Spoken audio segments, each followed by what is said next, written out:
TV Libellule en papier saison 2021, épisode pilote, 4 août 2021.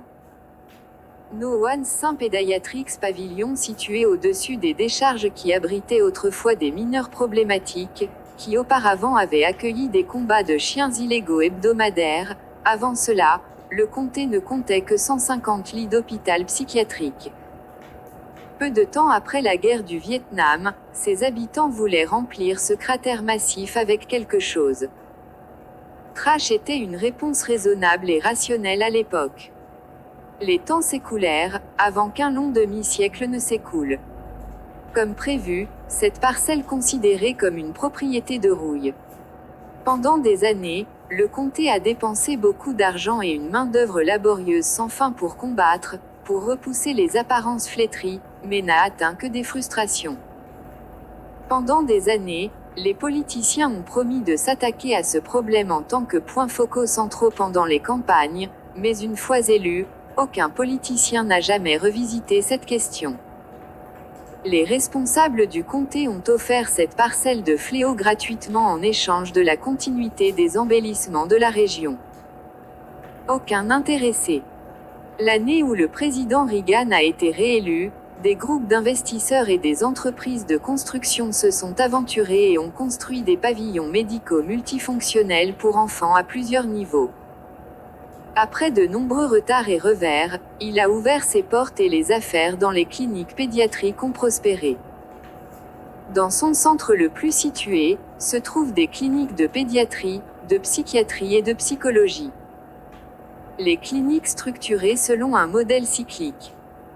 Tida, une fillette de 8 ans au teint châtain clair, aux longs cheveux noirs, aux yeux marrons, au nez retroussé et aux traits du visage des plus attrayants, elle se tenait debout à près de 4 pieds. Son rendez-vous avec le docteur Maria Hernandez a été repoussé de 30 minutes. La réceptionniste a diverti l'un des jeunes patients de la clinique. Vendredi tard midi. À l'extérieur, les conditions météorologiques ont incité nos futurs élèves de 8e à quitter immédiatement l'intérieur. Soleil à 85 degrés accompagné des douces brises de zéphyr. Un ciel clair et ultra bleu avec de maigres nuages blancs et gonflés dispersés dans tout le cosmos avec un espace apparu plus haut que d'habitude. L'orphelin Dudley était assis à ma droite. Dudley, un Indien indigène et des latinos avec de longs cheveux noirs entrelacés, des pommettes hautes, minces et debout à 5 pieds 3 pouces et vêtu d'un vieux tee, un short de bain et des tongs, a lu le catalogue de l'école. Pendant environ 15 minutes, il n'avait pas fait n'importe quel son. Il marmonnait périodiquement. Le baron Duke, un gamin blanc millionnaire avec les cheveux blonds les plus courts et les yeux les plus bleus, mince et se tenait debout à 5 pieds 4 pouces, s'assit à ma gauche et le lut aussi. Il n'avait pas beaucoup parlé non plus. Jamais de bonnes nouvelles quand les deux n'ont fait aucun commentaire. Nous nous connaissions depuis l'âge d'or de la prématernelle, nous pouvions lire les langages corporels des autres. Dudley marmonna, Caleb. Baron dit quelque chose doucement. La réceptionniste a fait quelque chose d'humour et a ri de bon cœur. Tida la regarda d'un air absent. D'autres jeunes patients la regardaient aussi distraitement. L'artiste s'arrêta, analysa son auditoire. Elle analysa d'abord la réaction silencieuse de Tida, ensuite, elle étudia les retours inexprimés d'autres patients. Elle nous a jeté un coup d'œil fugace. Je la regardai avec les yeux grands ouverts et les lèvres scellées. Elle jeta un coup d'œil à Dudley et Baron. Ni l'un ni l'autre ne prêta attention à elle. Elle s'est levée puis a essuyé la sueur sur son front avec le dos de sa main puis a dit, « Audience difficile. » Le docteur Hernandez a appelé Tida. Une réceptionniste a escorté ma sœur cadette à son rendez-vous.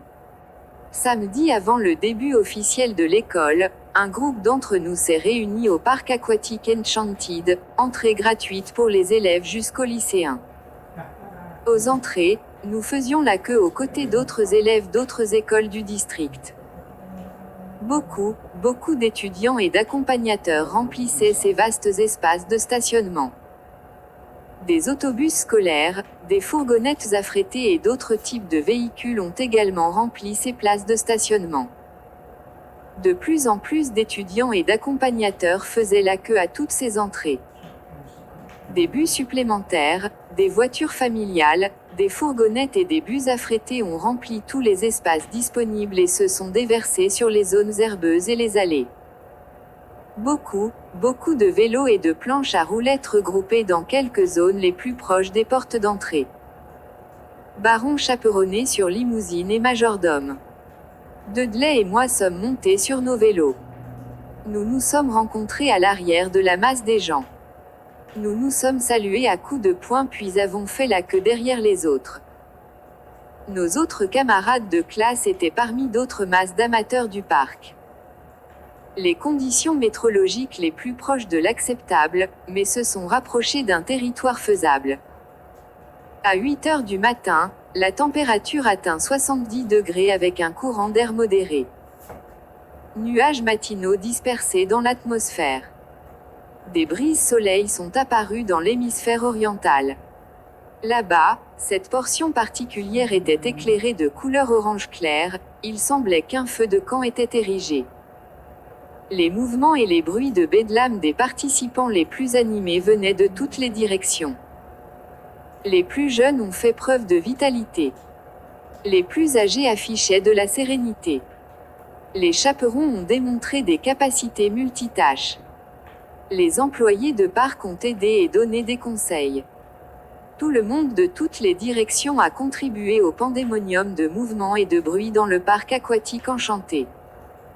Mes parents ont emmené Tida et mon frère aîné Seth, un lycéen et ma sœur aînée Siakim, un étudiant en 2e année pour voir nos grands-parents. J'ai choisi de ne pas y aller pour plusieurs raisons.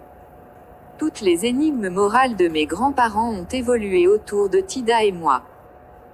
Ils prétendaient que je traitais ma sœur cadette comme si elle était ma fille, ils ont affirmé que Tida avait besoin d'un amour dur et non de sympathie. Mes parents ont accepté. Seth et Siakim étaient des jokers sur des sujets uniquement alignés sur leurs humeurs. Un jour, ils ont soutenu l'idéologie de nos grands-parents et un jour, ils n'auraient pas pu être plus en désaccord avec moi. Dudley n'en avait pas conscience. Il ne comprenait pas les relations entre frères et sœurs. Il ne comprenait ni ne voulait en savoir plus. À chaque 3e lune bleue et pas une seconde plus tôt, il a demandé pourquoi Tida n'avait ni ri, ni pleuré, ni montré aucune autre émotion. Dudley l'a appelée une nuisette cambodgienne.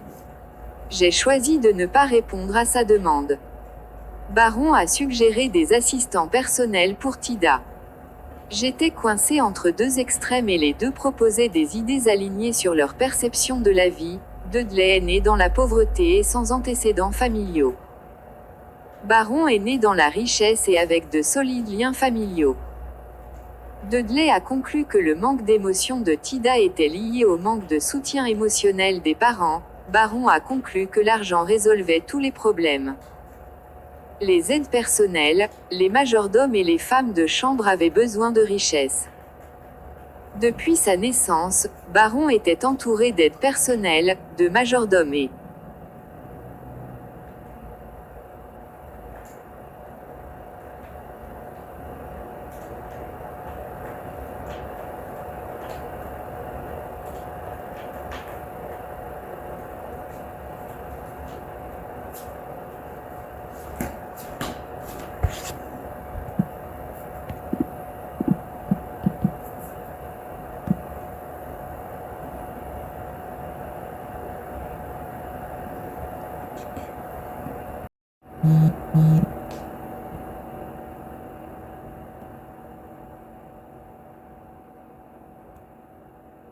TV Libellule en papier saison 2021, épisode pilote, 4 août 2021.